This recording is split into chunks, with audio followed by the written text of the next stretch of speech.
Hello everyone, welcome to English grammar tutorial class. আজকের ক্লাসে আমরা শিখব পার্টস অফ স্পিচের 7 নম্বর পার্ট কনজাংশন। তোমরা ভার্ব, টেন্স এইসব ভালোভাবে শিখলেও কনজাংশন আশা করছি ভালোভাবে শেখো না। কিন্তু conjunction is one of the most important topic in English grammar. English গ্রামারে কনজাংশন হচ্ছে one of the most important topic. কেন? কারণ আমরা যদি একটু লং সেন্টেন্স লিখতে চাই তাহলে আমাদের কনজাংশনের ইউজ জানতেই হবে। যদি আমরা কনজাংশন ভালোভাবে না শিখি তাহলে আমরা ইংরেজি ভালো সেন্টেন্স লিখতে কখনোই পারবো না। তাহলে আজ থেকে আমরা শুরু করছি কনজাংশনের সিরিজ। তোমরা দেখতে থাকো। চলো আমাদের ক্লাস শুরু করা যাক। কনজাংশনের প্রথম পার্টে আসতে গেলে অবশ্যই আমাদের কনজাংশন কি সেটা একটু জানতে হবে। কনজাংশন কি? কনজাংশন হচ্ছে একটা ওয়ার্ড, পার্টস অফ স্পিচের মতোই। সেটা জাস্ট ওয়ার্ডকে কানেক্ট করে, সেন্টেন্সকে কানেক্ট করে আর ক্লজকে কানেক্ট করে। যেমন আমি এবং তুমি, আই অ্যান্ড ইউ, আমি এবং তুমিকে কানেক্ট কে করেছে? And conjunction. আমি ভালো ছেলে এবং সেও ভালো ছেলে, I am a good boy and he is a good boy too. এখানে আমি এবং একজন ভালো ছেলে এবং সে একজন ভালো ছেলেকে কানেক্ট কে করেছে? অ্যান্ড। তাহলে কনজাংশন আমাদের জানতেই হবে। আমাদের আরও অনেক টাইপের কনজাংশন আছে, সেটা আমাদের যত ক্লাস এগোতে থাকবে তত আমরা দেখতে থাকবো। তাহলে দেখো, আমি তোমাদের সেন্টেন্সের মাধ্যমে বোঝাতে থাকবো। Rohit and Mohit are two brothers. Rohit এবং মোহিত দুই ভাই। তাহলে রোহিত আর মোহিতকে কানেক্ট কে করেছে? And conjunction. আর আমরা কি জানি? রোহিত একটা নাউন, মোহিত একটা নাউন, কারণ এটা একটা নাম। তাহলে কনজাংশন নাউন আর নাউনকেও কানেক্ট করতে পারে। নাউন আর নাউন মানে কি আমরা জানি? দুটো ওয়ার্ড। ক্লিয়ার? তারপরটা কি? Rehan and I go to school. Rehan এবং আমি গো টু স্কুল, স্কুলে যাই। রেহান একটা নাউন, আই একটা প্রোনাউন, কানেক্ট কে করেছে? Conjunction and. তাহলে নাউন আর প্রোনাউনকেও কানেক্ট করতে পারে। You and she are two, you and she are both beautiful. তুমি এবং সে দুজনেই সুন্দর। তাহলে ইউ অ্যান্ড সিকে কানেক্ট কে করেছে? অ্যান্ড। অ্যান্ড একটা কনজাংশন, তাহলে কনজাংশন প্রোনাউন আর প্রোনাউনকেও কানেক্ট করতে পারে। তারপরটা কি? He came and visited the place. He came, সে এসেছিল, অ্যান্ড ভিজিটেড দ্য প্লেস, জায়গাটাকে ঘুরে দেখেছিল। তাহলে কেম একটা ভার্ব, ভিজিটেড একটা ভার্ব, অ্যান্ড কনজাংশন। তাহলে ভার্ব আর ভার্বকেও কনজাংশন কানেক্ট করে। They are poor but happy. They are poor, তারা হয় গরিব, বাট কিন্তু হ্যাপি, কিন্তু সুখী। Poor adjective, happy adjective, but conjunction. তাহলে অ্যাডজেক্টিভ আর অ্যাডজেক্টিভকেও কানেক্ট কে করে? But conjunction. ক্লিয়ার? তারপরটা দেখা যাক। The cat moves slowly and silently. বেড়ালটা খুব আস্তে আস্তে এবং খুব সাইলেন্টলি, খুব নিশ্চুপে মুভ করে। ক্লিয়ার? তাহলে স্লোলি আমাদের অ্যাডভার্ব, সাইলেন্টলিও আমাদের অ্যাডভার্ব, কানেক্ট কে করেছে? And conjunction. তাহলে অ্যাডভার্ব আর অ্যাডভার্বকেও আমরা কনজাংশনের মাধ্যমে কানেক্ট করতে পারি। He read the novel, through and connect করেছে কনজাংশন। তাহলে প্রেপোজিশন আর প্রেপোজিশনকেও কানেক্ট করে কনজাংশন। তাহলে এটা তো গেল আমাদের একটা বেসিক ধারণা যে কনজাংশনটাকে আমরা কিভাবে ফাংশন করাই। এটা আমাদের বেসিক পার্ট বলে আমরা জাস্ট ওয়ার্ড টু ওয়ার্ড কনজাংশনের কানেকশন দেখলাম। যত আমরা অ্যাডভান্স লেভেলে যাব তত আমরা কনজাংশনের আরও ব্যবহার জানতে থাকব।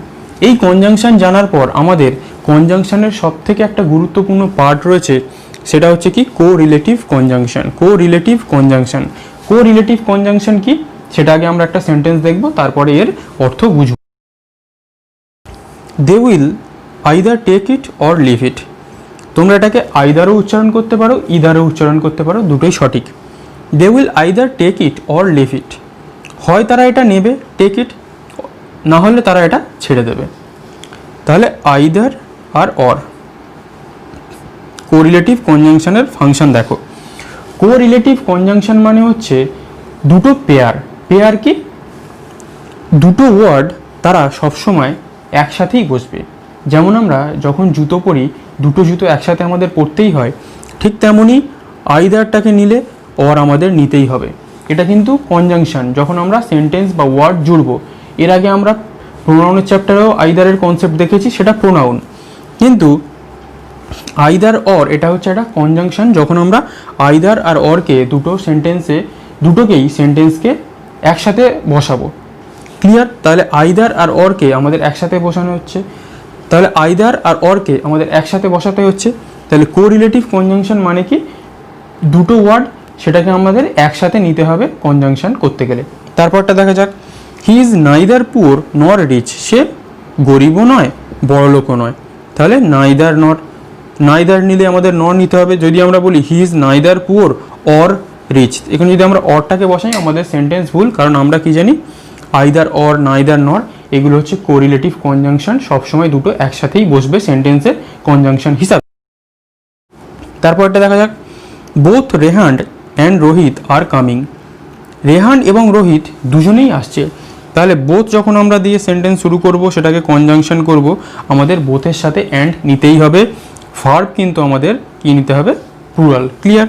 তারপরটা কি, দো he is poor yet he is honest, দো হি ইজ পুয়ার যদিও সে গরিব, ইয়েট তবুও সে সৎ। তাহলে দো নিলে আমাদের কি নিতে হবে কনজাংশনের সাথে, ইয়েট একসাথে নিতে হচ্ছে।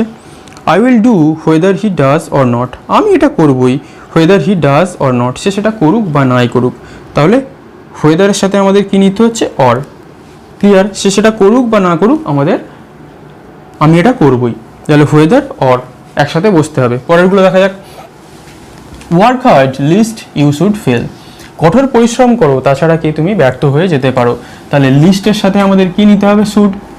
No sooner had the police reached the spot, যেই মাত্র পুলিশটা স্পটে গিয়ে পৌঁছালো, দেন দ্য মব ডিসঅ্যাপিয়ার্ড, সেই মাত্রই জনগণ কি হলো, ডিসঅ্যাপিয়ার্ড বা পালিয়ে গেল। তাহলে নো সুনারের সাথে আমাদের কি নিতে হচ্ছে, দেন।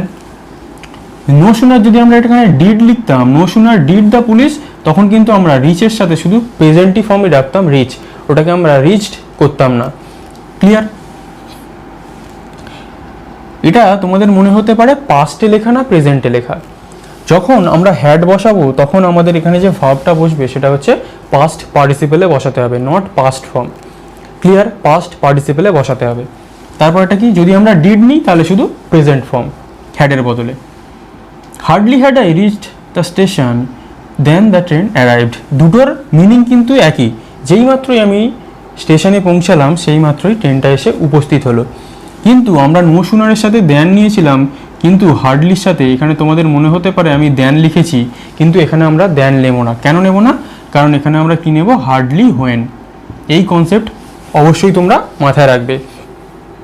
দুটো মিনিং এক হলেও নো সুনারের সাথে আমরা দেন নেব, হার্ডলির সাথে আমরা পরের সেন্টেন্সে নেব হোয়েন। অবশ্যই কনসেপ্টটা খেয়াল রাখবে। তারপরটা দেখা যাক, he likes science as much as he likes arts, সে যতটা সায়েন্স ভালোবাসে ঠিক ততটাই আর্টসকেও ভালোবাসে। তাহলে অ্যাজ মাচ অ্যাজ আমাদের একসাথে নিতে হচ্ছে। এবারে কনজাংশনের আসল কনসেপ্ট কোরিলেটিভ কনজাংশনের আমি তোমাদের এখন কেন বলিনি, কারণ এতক্ষণ তোমরা একটা কোরিলেটিভ কনজাংশন কি, দুটো ওয়ার্ড কিভাবে একসাথে ফাংশন করে সেটা তুমি দেখলে। এইবারে কোরিলেটিভ কনজাংশনের গুরুত্বপূর্ণ ফাংশন, যেটা যে কোনো পরীক্ষায় এরর কারেকশানে আসতেই পারে বা তোমাদের সঠিক সেন্টেন্স লেখার ক্ষেত্রে কাজে আসতেই পারে, কারণ এই কনসেপ্ট সচরাচর সবাই ভুল করে, এমনকি টিচাররাও ভুল করে। দেখো, he gave me not only food but also shelter, সে শুধু আমাকে খাবার দেয়নি বাট অলসো, কিন্তু তার সাথে সাথে কি দিয়েছিল, শেল্টার আশ্রয়ও দিয়েছিল। তাহলে নট অনলির সাথে আমাদের কি নিতে হবে, but also, not only but also. এই তো আমরা একটা সেন্টেন্স দেখলাম, পরের সেন্টেন্সটা দেখো যেখানে কনসেপ্ট লুকিয়ে আছে। He not only gave me food but also shelter, সে শুধু আমাকে খাবারই দেয়নি আশ্রয়ও দিয়েছিল। তাহলে এখানে আমাদের কি খেয়াল রাখতে হবে, তোমাদের মনে হতে পারে যেখানে আমাদের ভুলটা কি হলো, এখানে ভুলটা কি হলো যদি তোমরা, তাহলে এখানে আমাদের খেয়াল রাখতে হবে যে এখানে আমাদের ভুলটা কি আছে। আমরা তো এখানেও সে শুধু আমায় খাবার দিয়েছিল, শুধু আমায় খাবার দেয়নি আশ্রয় দিয়েছিল, এখানেও সে আমাকে শুধু খাবার দেয়নি আশ্রয় দিয়েছিল। এখানেই আমাদের কনসেপ্ট লুকিয়ে। দেখো, নট অনলি আমি কি বলেছিলাম, নট অনলি হচ্ছে একটা কনজাংশন, তার সাথে আমাদের বাট অলসো, দুটো একসাথে পেয়ার। এখানে ফুডের আগে নট অনলি, ফুড একটা নাউন, এখানে শেল্টারের আগে বাট অলসো, দুটোই নাউনের আগে আমরা নট অনলি আর বাট অলসো কনজাংশনটাকে বসিয়েছি। কিন্তু এখানে আমরা গেভ ভার্বের আগে নট অনলি বসিয়েছি আর শেল্টার নাউনের আগে বাট অলসো কনজাংশন বসিয়েছি। একটা ভার্বের আগে নট অনলি, একটা শেল্টার নাউনের আগে নট অনলি। তাহলে কোরিলেটিভ কনজাংশনের ফাংশন আমাদের কি বলছে? খুবই গুরুত্বপূর্ণ কনসেপ্ট, একদম খুব ভালোভাবে বোঝো। আমাদের কোরিলেটিভ কনজাংশন করতে গেলে যদি আমরা কোনো কনজাংশনকে যে ওয়ার্ডের সাথে নেব, যে পেয়ারের সাথে নেব, পরবর্তী পেয়ারেও আমাদের ঠিক সেই একই ওয়ার্ডের সাথেই নিতে হবে। যদি আমরা প্রথম পেয়ারে নাউনের আগে কনজাংশন বসাই, সেকেন্ড সেন্টেন্সেও বা দ্বিতীয় পেয়ারেও নাউনের আগেই আমাদের কনজাংশনটাকে বসাতে হবে। যদি আমরা কোনো সেন্টেন্সে ভার্বের আগে কনজাংশন বসাই, তার দ্বিতীয় পেয়ারেও ভার্বের আগেই কনজাংশন বসাতে হবে। ধরো দেখো, আইদার, টেকের আগে আইদার টেক ভার্ব, অর লিভের আগে অর ভার্ব, পুয়ার অ্যাডজেক্টিভ, পুয়ারের আগে নিদার, রিচ অ্যাডজেক্টিভ, রিচের আগে নর, পরবর্তী পেয়ারের আগেও নর। তাহলে এখানে আমাদের খেয়াল রাখতে হবে, যখন আমরা হি নট অনলি গেভ মি লিখবো, তখন আমাদের কি হচ্ছে, আমাদের একটা ভার্বের আগে নট অনলি আসছে আর একটা শেল্টারের আগে বাট অলসো আসছে। এখানে আমাদের দুটো কনজাংশনের কোরিলেটিভ পেয়ার হচ্ছে না। একটার আগে আমরা, একটা ভার্বের আগে আমরা বসিয়েছি, একটা নাউনের আগে আমরা বসিয়েছি। এরকম করলে কিন্তু আমাদের সেন্টেন্স সম্পূর্ণ ভুল। পরেরটা দেখো, I visited not only Kashmir, আমি শুধু কাশ্মীরেই ভিজিট করিনি বাট অলসো লাদাখ, লাদাখেও ভিজিট করেছি। তারপরটা দেখো, একই সেন্টেন্স আমি ভুল লিখেছি, I not only visited Kashmir but also Ladakh. এখানে দেখো, কাশ্মীর নাউন, তার আগে নট অনলি, লাদাখ নাউন, তার আগে বাট অলসো, দুটোই আমাদের পেয়ার সঠিক হয়ে গেল। এখানে দেখো, ভিজিটেড ভার্ব, তার আগে নট অনলি, লাদাখ নাউন, তার আগে বাট অলসো। আমাদের কি পেয়ার সঠিক হলো? আমাদের পেয়ার সঠিক হলো না। কিন্তু তোমাদের কিছু কিছু সেন্টেন্সে মনে হতে পারে, যেমন I will do whether he does or not, এখানে তোমাদের মনে হতে পারে হি এর আগে হোয়েদার আছে, আর এখানে কি মনে হতে পারে, অরের আগে ডাজ আছে। এই কনসেপ্টগুলো তোমাদের মনে রাখতে হবে যে কিভাবে আমরা সেন্টেন্সটাকে তৈরি করছি। আমরা যদি I will do whether he does or not এটাকে বুঝতে চাই, তখন আমাদের এটা বুঝতে হবে যে এখানেও একটা আমাদের হি ইমপ্লাই করছে pronoun. Clear? I will do whether he does or not, আমি এটা করবই, সে করুক আর নাই করুক। এই কিছু কনসেপ্ট আমাদের মাথায় রাখতেই হবে। কিন্তু যদি আমরা এরকম কনসেপ্ট মাথায় না রাখতে পারি, শুধু আমরা এই কনসেপ্টটা মাথায় রাখি, তাহলে কিন্তু আমাদের হবে না। বেশিরভাগ কনজাংশনের ক্ষেত্রে কোরিলেটিভের জন্য আমাদের পেয়ার সঠিক রাখতে হবে। নাউনের আগে কনজাংশনের পেয়ার, নাউনের দ্বিতীয়টাও নাউনের আগে কনজাংশনের পেয়ার, যেটা পার্টস অফ স্পিচ হবে সেই রকম অনুযায়ী আমাদের কনজাংশনের পেয়ার তৈরি করতে হবে। তাহলে এইটা গেল আমাদের কি, কোরিলেটিভ কনজাংশন। এই কোরিলেটিভ কনজাংশনের পরেও আমাদের আরেকটা কনসেপ্ট আছে, সেটা হচ্ছে কি কম্পাউন্ড কনজাংশন। সেটাও আমাদের জানতে হবে, সেটাও আমাদের না জানলে কনজাংশন শেখা সম্পূর্ণ হবে না। ওইটা শিখে আমরা শিখবো কি, টাইপস অফ কনজাংশন। তোমরা দেখতে থাকো। তাহলে এখন আমরা কি দেখব, কম্পাউন্ড কনজাংশন। কম্পাউন্ড কনজাংশন কি সেটা আমরা কয়েকটা এক্সাম্পলের মাধ্যমে বুঝে নেব। In order that, in order that, in order that এর অর্থ হচ্ছে, এটা মনে হতে পারে যে তিনটে ওয়ার্ড কেন একসাথে বসেছে, এটাকে আমরা কিভাবে কনজাংশন করব। ইন অর্ডার দ্যাট এটার একটাই অর্থ, যাতে বা চাহাতে। তাহলে কম্পাউন্ড কনজাংশন কি, কয়েকটা ওয়ার্ড মিলে সেটা একটাই কম্পাউন্ড কনজাংশন বা একটাই কনজাংশনের রূপ নেবে এবং সেটা দিয়ে আমরা কোনো সেন্টেন্সকে জয়েন করতে পারবো।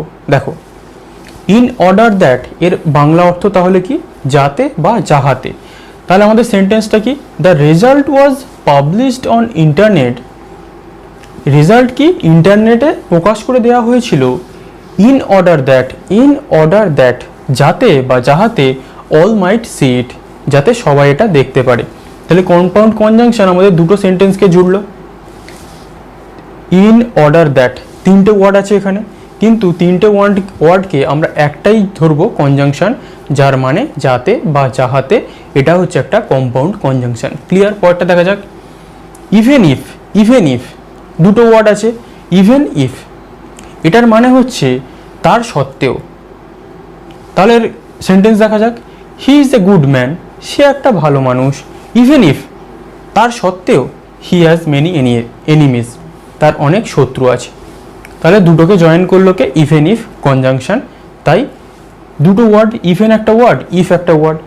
তাই কম্পাউন্ড কনজাংশন কি, যখন অনেক কটা ওয়ার্ড মিলে একটাই কনজাংশনের রূপ নেবে এবং সেটা কোনো সেন্টেন্সকে জয়েন করতে সাহায্য করবে, তাহলেই সেটা হয়ে যাবে আমাদের কম্পাউন্ড কনজাংশন। পরেরটা দেখা যাক।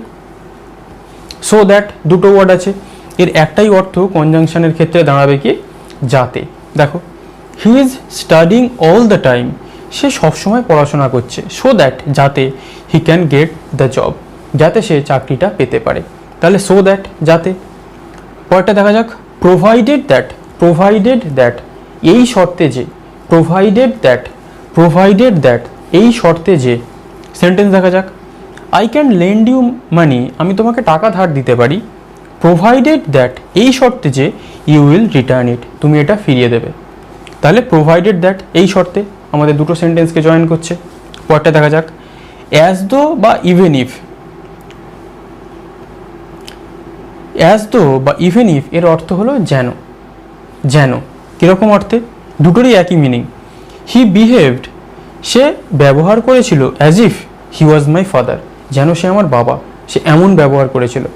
তাহলে এই দুটোকে জুড়লোকে অ্যাজ ইফ বা অ্যাজ দো লিখলে সঠিক, যেন এর অর্থে কি, যেন, এটা একটা কনজাংশন। ক্লিয়ার?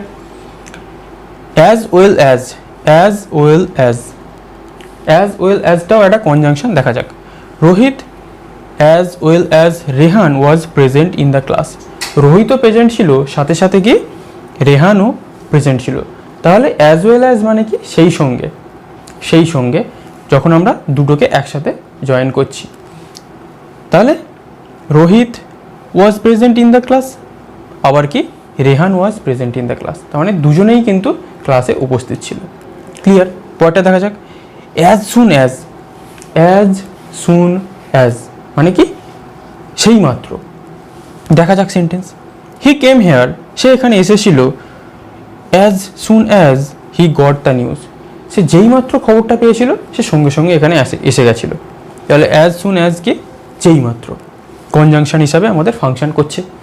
তাহলে এইগুলো তোমাদের কম্পাউন্ড কনজাংশন যদি না জানতে, তাহলে তোমরা কি কখনো বুঝতে পারতে যে একসঙ্গে তিনটে ওয়ার্ড, এখানেও একসঙ্গে তিনটে ওয়ার্ড নিয়ে আমরা একটাই কনজাংশনের রূপ দিয়েছি, যেটার মানেও তিন চারটে ওয়ার্ড নিয়ে করলেও সেটা একটাই মিনিং দাঁড়াচ্ছে। তাহলে এর সাথে সাথে আমাদের কনজাংশনের যে বেসিক পার্ট, এটা আমরা শিখলাম কিন্তু কনজাংশনের একদম বেসিক পার্ট। এরপরে আমরা কি যাব, কনজাংশনের টাইপসে চলে যাব। সেখানে তোমরা কনজাংশন নিয়ে যাবতীয় তোমাদের কনফিউশন ক্লিয়ার হয়ে যাবে। তোমাদের লং সেন্টেন্স লিখতে গিয়ে আশা করছি কনজাংশনের সেকেন্ড টাইপ যখন তোমরা আরও দেখবে, সেকেন্ড পার্ট নিয়ে যখন আমি আসবো, তখন তোমাদের কনজাংশন নিয়ে আরও কনফিউশন ক্লিয়ার হয়ে যাবে। কনজাংশনটা আবারও বলছি খুবই ইম্পর্টেন্ট টপিক, তোমরা অবশ্যই এটা ভালো করে শিখে নাও। তাহলে আজ এই পর্যন্তই। ক্লাস কেমন লাগলো অবশ্যই জানিও। Thank you for watching.